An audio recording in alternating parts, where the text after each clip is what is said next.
Hi. Hello. Erin's back, y'all. Yay! So excited. Thank you for stepping in again. I'm whilst happy to do Caroline's it. busy. All right, so this week you have the story. I do. I'm very excited about this. So nice. 2 weeks in a row, I just get to sit back and relax. All right. Well, I guess I will just dive right in. All right. So, Jordan, how much do you know about Argentina, specifically Buenos Aires? You know, not much. An embarrassing little amount. All right. Well, a couple fun facts for you. So here we have the White House. In Buenos Aires, they have the Pink House. It's called La Casa Rosada, and it's the president's official workplace. And it is most definitely pink. Not like full-on Barbie pink, but it's pink. Like, is it painted pink or like a pink sandstone? I don't know. Okay. It is one of those. Okay. Probably. But you can also order a penguin of wine in Argentina. This is a ceramic jug shaped like a penguin, which holds your wine. And when you pour it, the wine comes out of its beak. Oh my God. And I do have, this will be the first of our pictures. Okay. Stop. This is the pink house, and then this is a wine penguin. Okay, so I will say that is sandstone. Okay. I kind of thought yes, but But the penguin jug. Oh my Right? God. you literally order a penguin. Do they have penguins there?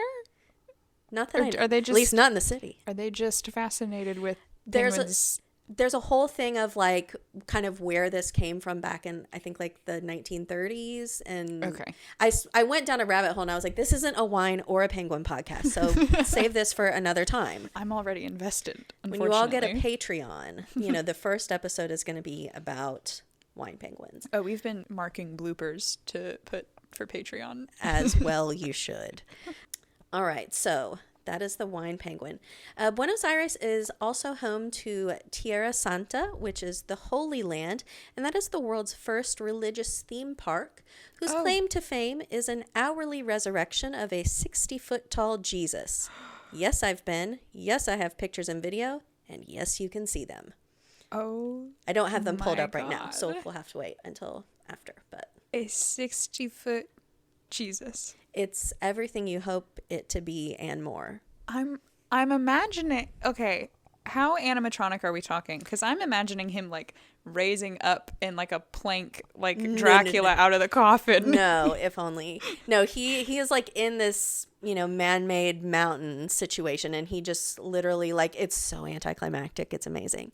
He just comes up and he takes a long time, and then he goes 60 back feet. down. That's a lot to move. It's a lot of Jesus. So take that, Ark Encounter. Not the Ark.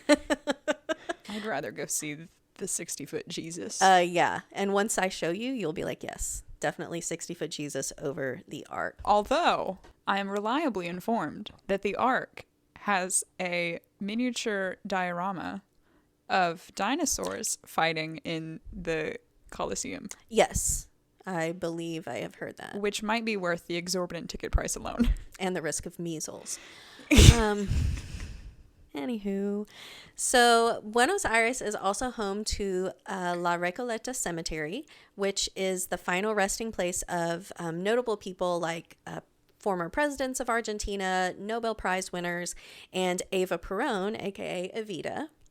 Okay. The cemetery spans approximately 14 acres, and it has, I saw different numbers of how many vaults it had, but the main one was 4,691 vaults. Is this one of those like situations where they're all crammed in together? They are very tight. They're all above ground. Wow. 94 of the vaults have been declared National Historical Monuments. Only 94 out of 4,000. Yeah. Wow. What can I say? They must be 94 really great monuments. In 2011, the BBC named it one of the world's best cemeteries, which, side note, I don't know, like, what the criteria is for, like, I don't know, but that's best cemetery. a list I am immediately interested in and would world tour just to visit those. Yeah, so we'll look that up later too. We have there's already going to be a lot of homework with this. And in 2013, it was declared one of the 10 most beautiful cemeteries in the world. And I think that was from CNN, but I somehow didn't put it in my notes. Another list that I will tour. So don't just take their word for it. You can also take my word for it because I visited La Recoleta in 2011. No, I did not purchase my own wine penguin. And yes, I am still kicking myself for it. Just means that you have to go back. Exactly. And I'll take you with me and we can go Yes. visit. So a little bit of history on the cemetery itself. In 1732, some Franciscan Recollect, I think that's how you say that, monks built a convent and a church on the outskirts of Buenos Aires. And the order of monks disbanded in 1822, so, pretty good run, 90 years. And the garden of the convent was then turned into the first public cemetery in Buenos Aires. Okay. And I also want to point out that 1822 came up in the last episode of the podcast. It did. You're right. So that's a fun little coincidence. Yeah. So on November 17th, 1822, the cemetery opened. It was called Cementerio del Norte, which is Northern Cemetery. And how did I know? Spanish is easy in a lot of ways. So I've seen La Recoleta referred to as the city of the dead in a lot of places. And it really is like a city because it's laid out in sections like city blocks. And remember, it's all vaults and mausoleums. So it's kind of like you're walking down these little alleyways and you're surrounded by houses, except all of your neighbors are dead. And all of the vaults are like wildly different. There's lots of gorgeous statues and sculptures. It's really interesting or incredible, if I want to keep with the drinking game. So I sort of just went in like on a whim. I was exploring Buenos Aires because my friend who lived there was busy. I was just kind of killing time and it looked really impressive. So I thought, I'll go in and kind of wander around. What better way to kill time than a cemetery? Cemetery, yes. I ended up spending a fair amount of time there. Oh, I would for sure. Yeah. So it was, and I've literally taken you for walks in our cemetery. Yes. And it has one mausoleum. And while we were there, I mentioned this cemetery. I couldn't remember the name of it, but this is the one that I mentioned. So it was last remodeled in 1881, and most of the materials that were used for the vaults that were constructed between the 1880s and the 1930s were imported from Paris and Milan. Oh. I just thought that was fancy. So these are very rich, important people getting buried here. A lot of them, yeah. A la Nicolas Cage's pyramid. Yes. Which I don't remember what episode that was, but I remember educating Caroline about it. So many callbacks already. I'd also like to mention that the cemetery is home to a colony of stray cats, which are like an attraction in their own right. Apparently, the cat colony reached its peak in the 1960s, around 60 cats. Wow. And as of 2024, it had dwindled to about 12, but that's due to lots of adoption drives. So, cemetery cute. cats finding a home. Well, I'm sure that, with mausoleums that old, then it's hard to keep them, watertight. And you really want to stay on top of any kind of pest or rodent problems. For sure. These were working cats, I'm sure. Yeah, and there's different levels of upkeep of all of the mausoleums and things. Like some are kind of in disrepair while others are really well maintained. So before I get into the spookiness, I absolutely have to tell you about the silent couple. Okay. So this is a couple that is interred there in the cemetery, and the husband died first, so his family builds the mausoleum, and there's this statue of him. He's seated in a chair kind of looking out at the distance, really serious. I love when people have statues of themselves on their graves. Then you are going to love this place. I think I want that when I die. I don't care what you actually do with my remains, but There will be a statue. yes. Okay. I'm already working on the design, thank you. if that helps. I'm going to go 3D scan myself somewhere. So he's, full statue, serious. For some reason, it gives me Sigmund Freud vibes. I have no idea why. He just looks kind of like, I don't know. Dignified Yeah. man of that era. Yeah. So years later, his wife dies, and apparently her will specified that she was to be placed in a manner that represented their marriage. So she doesn't have a full statue. She just has a bust. But they're both there, and they have their backs to each other. And the story is that they spent the last 30 years of their marriage without speaking a single word to one another because they hated each other. Did they live together? I assume so. I forgot. I have multiple pictures here. This is like an aerial shot of the cemetery, and then just one of the Is that roads. big building with the red roof the convent? Probably. I think so, or like now the cemetery office. Yeah. These are gorgeous, though. It's a really neat place. And then here is the silent couple. So here he is, all sophisticated. Yeah, they sure are, just straight up back to back. Yeah, she's not having any of it. I love the expression on her face, though. She's like, that's a woman who knows what she's doing. Yes. And I forget the exact like years of them, but one of the tricky things about finding stories with this cemetery is where some of them are so old, they've kind of all like intertwined. And so there's some where it's like, that might be like 2 or 3 people's stories mixed in together. So one of the things I read that in some places was attributed to this was that he was something to do in politics, like an advisor or something. And she like really liked to spend money. And at one point he took out like an ad in the newspaper basically saying, I am not responsible for this woman's purchases because she's out of control. So maybe that's... Which is especially funny that he has a full statue complete with a marble chair, cushioned throne that he is sitting upon, and she just has a bust. I do think his family paid for that was what I read. But again, like, hard to fact check. I can't get over her face. It's saying like, yeah, I outlived him. Yeah. I got the last laugh. Yeah, fully. So now I would like to tell you about 3 of the more well-known residents who are said to haunt the cemetery. All right, hit me. So the first story is of Liliana Crociati, or just Lily. Lily died at the age of 26 while vacationing in Austria when her hotel was struck by an avalanche. I think she didn't die like right away. She was taken to the hospital, but then that's almost worse. Yeah. Ooh.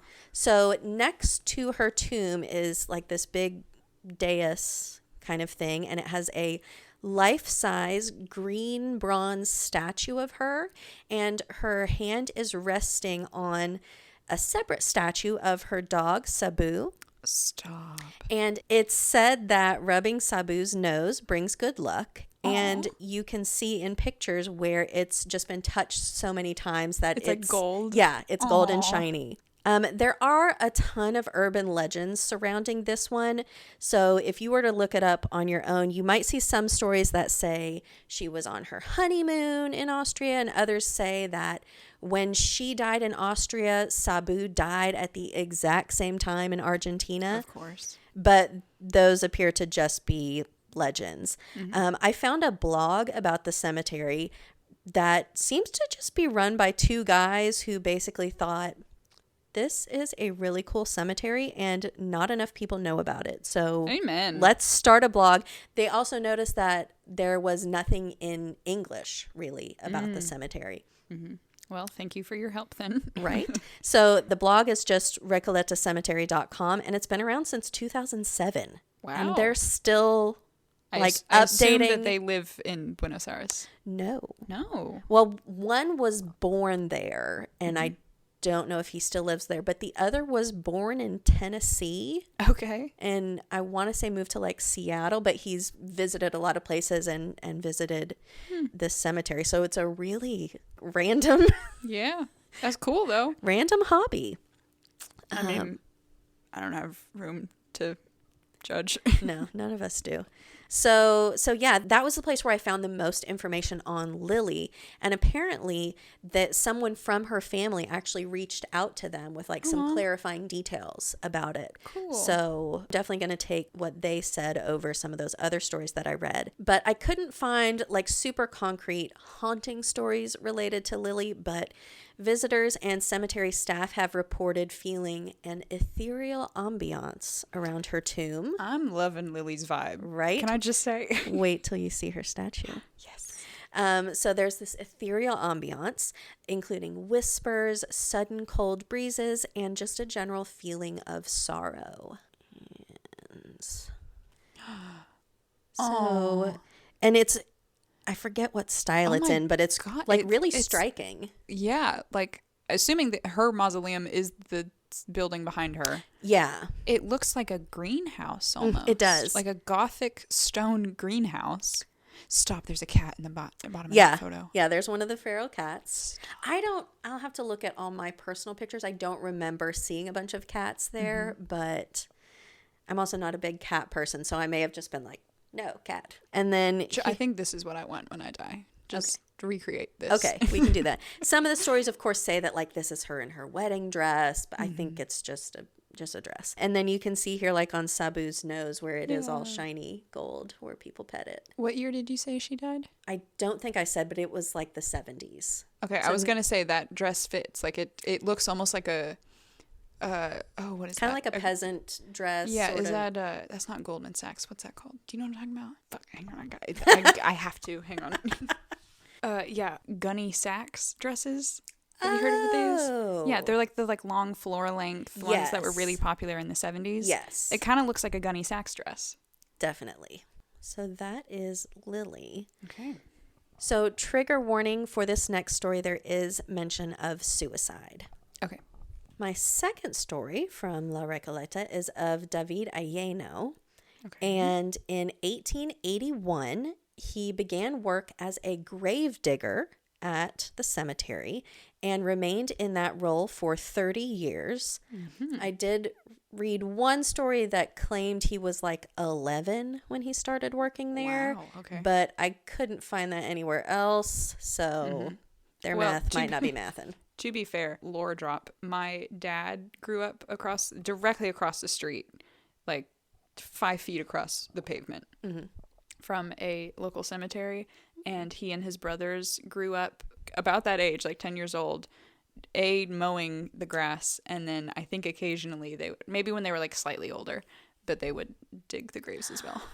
OMG. So I would honestly not be surprised if there was an 11-year-old grave digger. Yeah, it wouldn't surprise me. I just was like, I can't find this anywhere else. I don't know, but it was olden times. Yeah. And they were throwing kids down chimneys. Like yes. They'd put them to work anywhere. Yes, absolutely. So he worked there. He remained in that role for 30 years. Mm-hmm. And apparently in that time, he became kind of obsessed with being interred there, which makes sense because obviously it's a really gorgeous place. And there's, presidents and all these prestigious people buried there. So yeah, you would want to be there. Here's a question. If they're above ground mausoleums, what graves is he digging? I don't know. Is he like digging for like the foundations? Maybe. Like the plots? Interesting. Yeah. Okay. Maybe that was like a translation error and it's not gravedigger, but like a groundskeeper. Caretaker. Yeah. Could be. And now that you're saying that, I think there is a word on his grave that I'll know the answer to that maybe. Okay. We're cracking the mystery. Yes. Live. For us, not for you all listening. So he gets obsessed with being buried here and he just saves all of his money up the whole time he's working so that he can buy the burial plot and the vault. He even hired an Italian architect to design the statue of him that is on his vault. And that was made to look exactly like he did when he worked at the cemetery, complete with his broom, keys, and watering can. I love this. Right? Watering can, like, so caretaker, Yeah. So, and this is like roughly like turn of the century now, right? Yeah. Yes. So once the statue, the vault was all done and installed, he allegedly went home and committed suicide. That was in several stories. Apparently on like the actual cause of death, it just says something about like head injury. So he may have, fallen and, not killed himself. I'm not 100% sure. So it is said that you can still hear his keys jangling as his ghost walks the narrow pathways and alleys of the cemetery at dawn. Aww. So it's like he never, left his job. Yeah. Well, he didn't want to. Yeah. And I'm going to show you the picture and I'm going to look. Okay. What a dapper lad. Right? And he's got like the hat makes me think of that is it Magritte, the painter, the guy with like the apple? Yeah, Magritte. Yeah, in front of his face. It makes me think of that. Yeah, it is kind of like it's not like a full bowler. Yeah. But yeah. So yeah, which is the right time period too. Yeah, he died in 1911, I believe. Yep. There's this watering can. can. The little, so it's not like for our listeners, it's not a full statue. It is it's like it's coming out of the... It's a very deep bas relief. So it is a carved marble likeness, like a 3D carving. Is this bust above him later in life? That I don't know. Okay. Just purely decorative man with mustache. It Classic. Is very cool. And he's got that contrappasto going. He's got his arm up on something. He's relaxed. He's got, his jacket's folded over his arm. He's like, I made it. I love this for him. And so down here on the very bottom of it, it does say cuidador, which is like a caretaker. Okay, yeah. So that, maybe not grave digger, but just gardener, etc. Yeah. I love that for David. Right? It does make me think that I need to start saving up for my grave, though. This is why I want to be cremated. No, I'm too cheap. But yeah, if you want everything you're saying, we are gonna need to probably start saving. I'll make a fund. Like how people have like a vacation fund. Yeah. I'm sure you can do that. Start saving all my quarters. Yeah. So far you might be thinking, these stories have not been particularly spooky or scary. I have saved the spookiest for last. Okay. This is probably the most famous story related to someone who is in this cemetery. And her name is Rufina Cambaceres. And she was the sole heiress to a large cattle ranch fortune, again, back like turn of the century time. I guess turn of the 20th century since... Oh, okay. Yeah. Well, you know what I meant. Yeah. That we call it the turn of the century. I know. Yeah. The year 1900. So she's this heiress. She grows up a very well-educated socialite. Mm-hmm. And on the evening of her 19th birthday, her mother threw her this big birthday party that was to be followed by a trip to the opera. Classic rich people stuff, I assume. Like, you're an adult now, darling. This is what us adults do. Yes. So while changing for the opera, Rufina collapsed and was found on the floor of her room. Oh. Yeah. So no surprise that at a high society party like that, there were multiple doctors in attendance, at least 3 from everything that I read. Okay. They examined her, of course, this 19-year-old girl, like what could possibly have caused this. Yeah. Their best hypothesis was that she died from a stroke or a heart attack. Wow. I did read one thing that mentioned she may have had seizures, so they may have thought there was some kind of pre-existing condition. Yeah. So she was buried the next day in the family mausoleum at the cemetery, and of course, so sad, her 19th birthday. Right? Yeah. Oh. She's in like her best, dress and jewels and everything, as you'd expect. Now, for the next part, some accounts say it was later that night. Some say it was a few days later. Okay. The caretaker heard noises coming from the vault. Now, would this caretaker have been David? I don't think so, but what if? Oh my God. That would have been insane. Let's say it was. Yeah. I mean, the timeline fits, right? Because you said like 30-something years. And it started in 1880-something. Yeah. So, it could have been. It's possible. It could have been. Paths could be crossing. Mm-hmm. It's a small world. Mm-hmm. So the caretaker hears noises coming from the vault. Obviously, immediate thought, grave robbers. She's buried in all these jewels and everything. Yep. So he went to check it out, and he found that the coffin had moved a bit and that the lid was broken in several places. And Rufina's body was there, of course, as were her jewels. Mm-hmm. And when he took a closer look, he saw scratch marks on the inside of the lid and on her face. No. She had been buried alive. How did she break the lid? I guess like adrenaline, panic. Oh my God. What they think happened was that she suffered an attack of catalepsy, which is a neurological condition characterized by muscular rigidity and fixity of posture, regardless of external stimuli, as well as decreased sensitivity to pain. So, like, even if people were, like poking her, she's not going to respond to that. So, like, essentially, like rigor mortis. Basically, yeah. Now, I had never heard of catalepsy before. No. But it is a wild read over there on Wikipedia, so definitely recommend it. And it is regularly used in literature as a plot device. For example, in Romeo and Juliet, spoiler alert if you're not familiar, when Juliet drinks the poison and Romeo thinks she's dead, whatever it was has caused this catalepsy. This is why you wait at least 3 business days before burying your loved ones. Right? Yeah. Also, 3 doctors couldn't Yes. find a pulse? Yeah. Oh my God. Well, they'd been at a part, like, maybe they'd probably been like drinking. I don't know. They didn't say they were good doctors. This is why you don't rush it. You Yeah, got to have your wake and your morning period and then...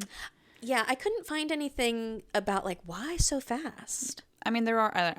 I say that. I know that there are cultures where, like, the journey to the after... I'm not trying to say that they are part of one of those cultures, but I know that there are cultures where your journey to your afterlife, you have to be prepared for it and set on it within a certain amount of time. Yeah. Otherwise, you essentially miss your boat. Yeah, it's really, it's interesting that I couldn't find anything to say, like, oh, here's why. Or, maybe it was just, like, so upsetting. I did mention that also her father died, I believe, of tuberculosis when she was like 4. So thinking, like, from her mom's standpoint, she's lost a husband, now she's lost a daughter, like, she's all alone, so many emotions. Yeah, I mean, if you're just in shock and then, like, either you want to get it all done or the people around you are trying to get it done for you as quickly as possible. Yeah. And of course, there's legends and stuff surrounding this one too. There's one story about, like, she passed out because she was told that either her boyfriend was sleeping with her mom or was, like, very, like, telenovela kind of stuff, but I'm thinking no on those things. So her second death, if you will, was presumed to be caused by suffocation, exhaustion, or obviously shock. But supposedly it did change the funerary practices in Buenos Aires. Good. They started using, those little bells in the coffin in case the dead woke up. And she is sometimes referred to as the girl who died twice, which is how most articles start, but I didn't want to give it away. Before. Yeah.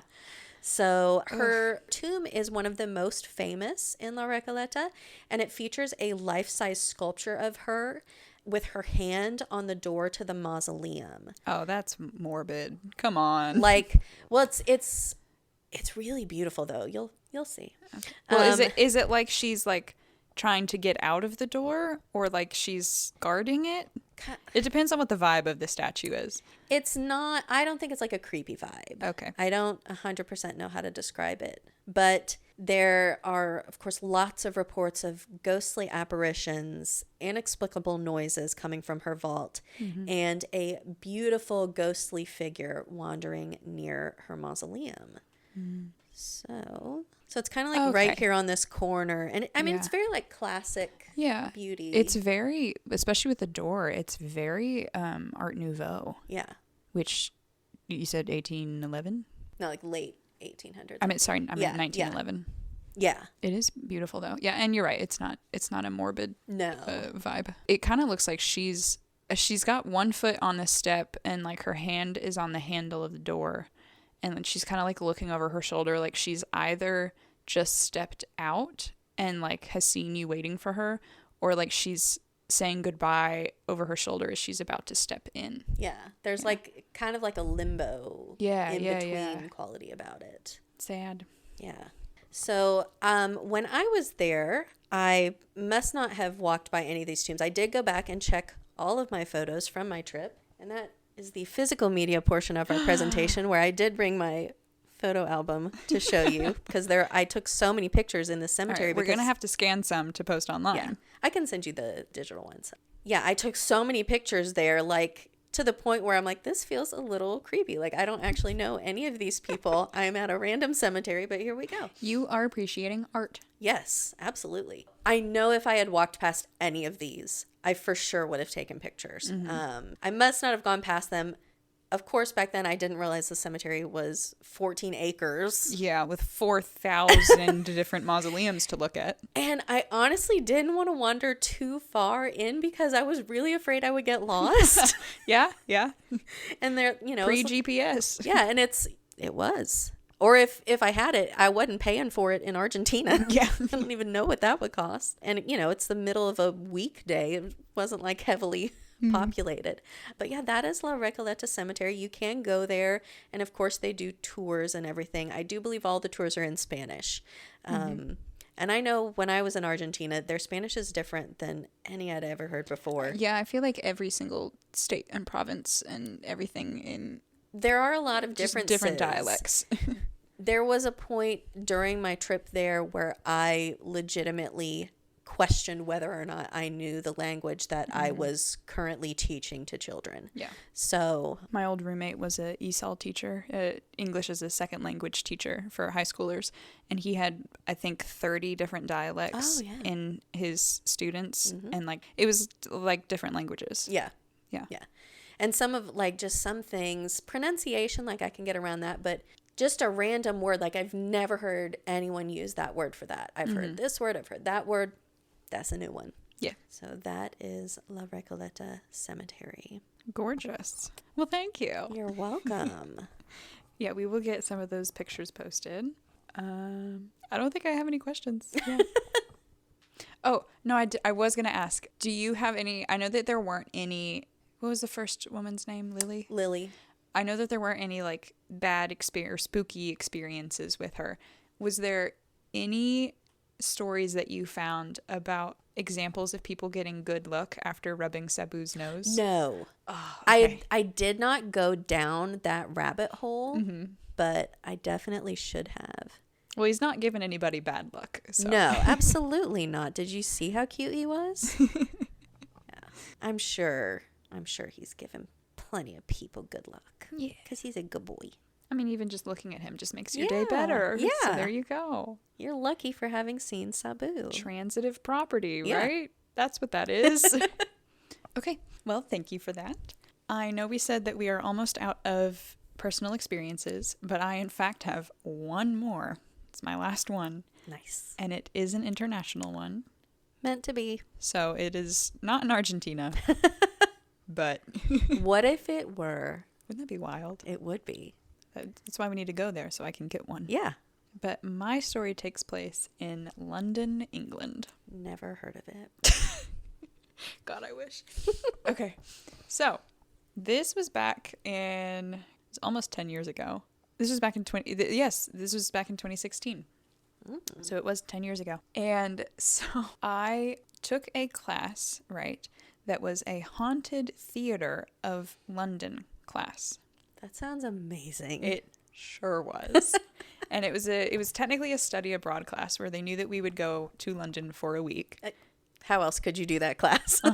But we spent the semester beforehand learning about how theater differs in England than here in the States, but then also about different haunted theaters and famous ghosts and the history of haunted places there, and then just, random little bits of haunted history, and it was just very interesting. That is the class made for you. Yes. Honestly. And what's ironic is that before that class, I did not believe in ghosts until the semester beforehand, when my friend at the time had an experience with a ghost, and I was like, she would never lie to me. They have to be real. I have immediately altered my worldview because I trust this friend so much. And look at you now. Yeah, we won't talk about how that friendship ended, but... Well, that part doesn't matter. No, it doesn't. And that's why they don't get credit on the podcast. So having been a fresh believer in the supernatural, I was very excited for this class, and I took all my notes and I did all of this research, and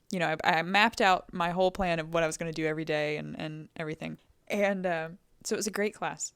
So we had tickets to go see certain shows while we were there, And then we got backstage tours. Like we toured the Royal Theater at Drury Lane and a couple places like that. And so we did official group things like that. And then we had personal time. Okay. So one day we spent an entire day at the Tower of London. And we started off together at the beginning of the day with a tour by the Beef Eaters. And then they were like, okay, you have the next 3 hours. Go get lunch and then we'll meet back here. And so for those of you who have never looked at a picture of the Tower of London or been, like I hadn't before this trip, it is not, in fact, just one big tower. No. It is almost like a fort, I guess, where there's, you know, a moat that's empty now, and then a wall that is made up of buildings with a street behind that, and then another wall of buildings, and then a big empty like courtyard area where there's a couple more buildings inside.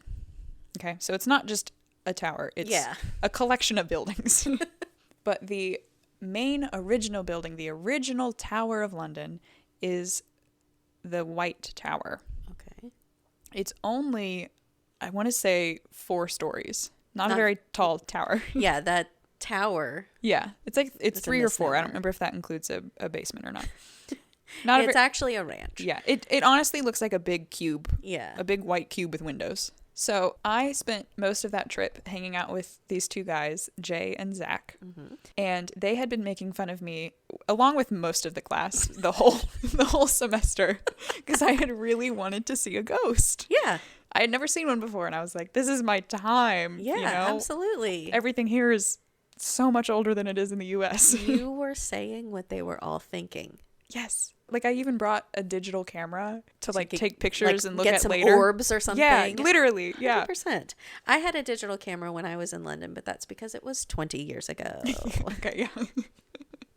So we decided to go in the White Tower, which is basically just a big museum now. Yeah. It's a separate building. So another misconception caused by popular media. If you have seen Spider-Man Far From Home, I believe it's Far From Home. You could say anything to me right now and I would believe you. Well, all the names have to do with home, but I think it's the second one. It's been a while. Where at the end of the movie, spoiler alert, Happy and MJ and Ned and like some people get chased. They say they get chased into the Tower of London, and then they like put themselves into they like run past all these suits of armor and put themselves into a vault with the crown jewels. As you do. Yeah. They're like being chased by a drone and it like cuts through the vault, whatever. They're in completely separate buildings on other sides of the Tower of London. That is not how it's set up at all. Details. Or maybe it was like that and then they changed it because of the movie. Because the drone cut They through were the like, wall. guys, we are susceptible to drones. I was there before the movie came out. Crown jewels not in the White Tower. So if you are planning a vacation there, don't expect that. So we go to the White Tower, and the downstairs is all like suits of armor and lances and weaponry, you know? And it's all gorgeous. It's like stuff literally made for kings. It's 400 years old, beautiful engraving, you know, blah, blah, blah. So we go through that. Then you get to a staircase that's like kind of in the backish corner. And it's a big wooden staircase that they have constructed to go to the second floor because it's like tucked up against the wall, but built into the wall is the original staircases of the White Tower that are like stone spiral staircases in the walls. But they're hundreds of years old. They don't want people going up and down them. What? Yeah. A, Why? for safety. B, for conservation. So they have constructed this wooden staircase, but roped off next to it, you can see the original staircases. I promise this is important. I'm picking up what you were putting down. So we go up the stairs and we get to the second floor, which is more like regular museum artifacts. It's less weaponry and more other stuff about the history of the Tower of London. And we get to the top of the staircase, and I have my little digital camera, and I'm snapping pictures for orbs. Yep. And I take a picture of the staircase, the like entrance of the spiral staircase right in front of me, just because I'm like, you know, if I'm going to get a picture of the missing princes, then this is going to be it. Yeah, for sure. So I take a picture, I turn around, start walking away. Jay does not follow me. So I turn around and he's staring at the staircase. And And I'm like, Jay, come on, what are you doing? And he's just kind of looking with a weird look on his face. And he's like, did you see that? And I was like, what? See what? And he said, I saw, like, there was some kind of white thing. And I was like, okay, ha ha ha, you're so funny. Let's go. Did he take your orb? Because I know that he's, like, making fun of me, Yeah. you know? So I did not believe him at all. I dragged him away. We go over, and there's a doorway really close by to a chapel on the second floor. Okay. I think at one point, like, it was originally a chapel, and then it got used for, like, record storage and caught fire. And then when they restored the Tower of London, like, for the museum, then they returned it to a chapel. Yeah, its original state. Yes. Or whatever. So they put a sign by the entrance, and they were like, you can come in here. Please be respectful. We ask that you don't take pictures. Of course. So I'm like, okay, I'm going to go into a holy space. I put my camera away, and I get solemn, and I walk in. Jay and Zach are kind of, like, behind me. And they don't really, like, follow me in so much. But I'm going over and I'm admiring the carving in the windows. Of course. As you do. Yes. And I'm just, admiring these windows. And I look up, and I'm going to describe this the best way I can. Okay. So I'm looking up, and I'm truly, like, maybe at most 2 feet away from this window.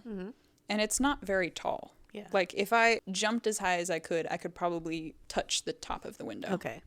Nice, fancy castle window. Okay. They don't make them like that anymore. No, they don't. And I was admiring it.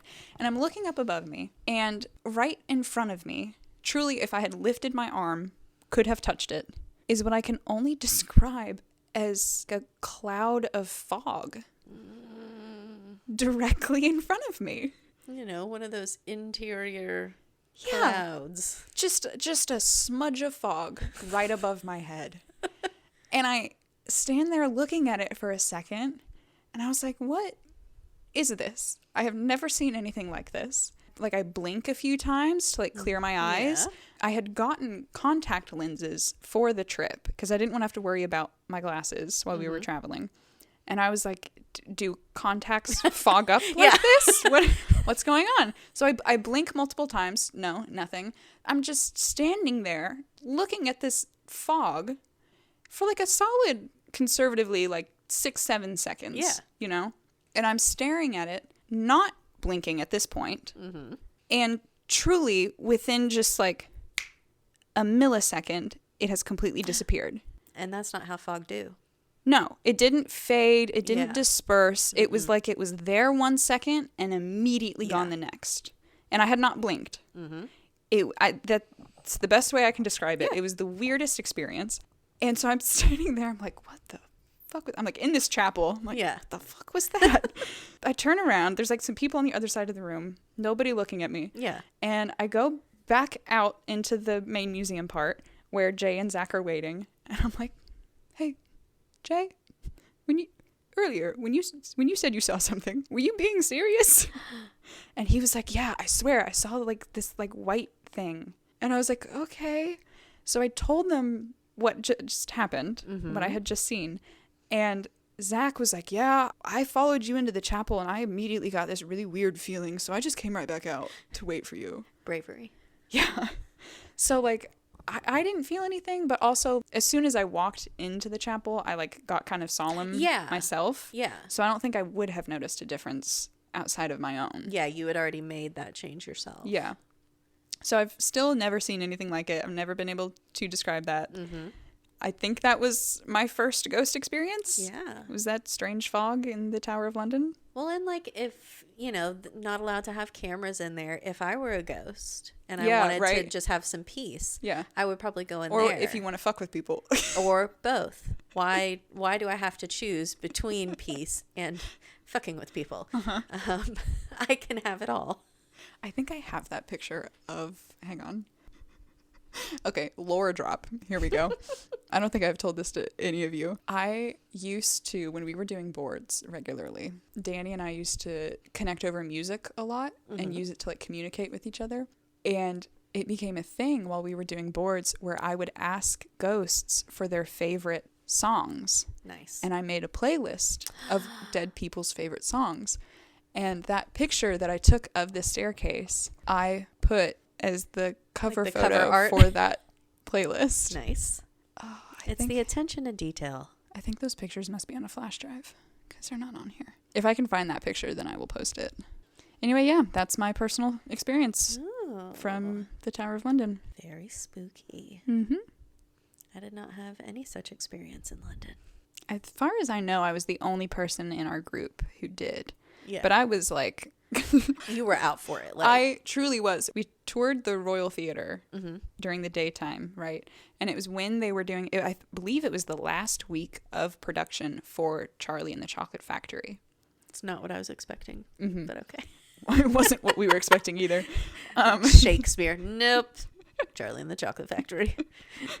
But we had learned in the class about the ghosts of that theater, including one of them is a fucking headless clown who chases people.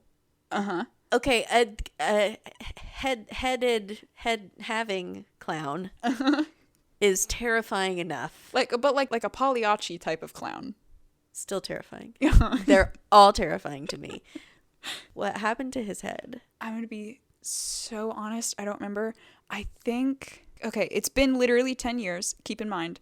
No excuses. Something in my brain is telling me that this guy... I think... So he was a famous, like, vaudeville clown. And I think he had a petrifying fear of being buried alive. So he wrote in his will, his final wish was that before he's buried, they cut off his head so that he's not buried alive. There are so many other ways Yeah. to prevent being buried alive, I assume. Mm-hmm. Like the Pope's hammer. Do you know about that? No. Catholicism is wild, man. But no, there's a big ass, like, gilded hammer that is supposed to be used on the Pope before he is interred. Ew. Yeah. Just to make sure. I've been to the Vatican, did not see that, Yeah. but that might not be part of the tour. Yeah, probably not. But no, I'm pretty sure that that's... So, clown, one of the ghosts. Yeah. There's another one, I believe he's called, like the Gray something. But, like, they think they know who he is. Yeah. And he was a gentleman who I think had been having, like, an affair with somebody or, like, had jilted another man. And he found him at the theater one night. And this was back in, like, the 1700s. Yeah. And I don't know if the building was under renovation. And long story short, this one guy attacks him, kills him, hides him in the wall. And then, like, 200 years later, they're renovating the building and they find a skeleton of a man in the wall, like, still with his tri-corner hat and his, like, half cloak on. Oh my God. Yeah. And this is up on the balcony. And we sat up on the balcony. So we're watching Charlie and the Chocolate Factory. It's these child performers, you know, they do like a rotation. They have So professional theaters, when you have child roles, then you typically cast multiple children and just rotate them because they have to perform on school nights. And it's these children's final performance. They're giving it their all. Yeah. And every, like, 3 minutes, I'm glancing over to the right where I know that this ghost is supposed to be visible to see if he comes out of the fucking wall. But he'd already seen the show, so he's like, "Oh, this is fine." Yeah. He was like, there's some crazy American staring at me, and I'm going to not show myself. I feel uncomfortable. Yeah. That's crazy. And then we learned about some really old pubs that were supposed to be haunted. We ate at one of those, and I was, like, glaring around the whole time, like, looking for anybody who looked out of place. 0 ghost waiters. Come on, guys. Yeah. Like, but I mean, it was a great trip. I feel like, you know, you manifested that experience. Yeah, maybe. I don't know. You wanted it enough. They found me in the one place that I did not have my camera. Yeah. They got me. They knew what they were doing. Yeah, that tracks. Ghosts are assholes, and I stand by that. Okay, well, on that note. That's the last line. Ghosts are assholes, and I stand by that. I'm going to change the name of this podcast. Ghosts are assholes. That's the shirt right there. Yes. The merch. Yeah. Booty shorts that say ghosts are assholes. I would buy those. Okay, anyway. Thank you very much for coming and covering. I assume that you'll become a regular. It sounds like. I mean, you all offered to buy a 3rd microphone in the last episode, so yeah, we're floating the idea. We'll figure it out whenever Caroline's back. Yeah, I'm down to show up whenever. Okay, thank you very much, and thank you all for listening. As always, our social medias are at egagspodcast. That is also our website domain, and our email at gmail.com. Feel free to send us any personal experiences of your own. They don't have to be ghost stories. We will take anything unexplainable or supernatural, whatever it may be. If you saw a weird cloud of fog yourself that you can't explain, please let me know. I feel crazy. But that's all. So, like always, everybody's got a ghost story. What's yours?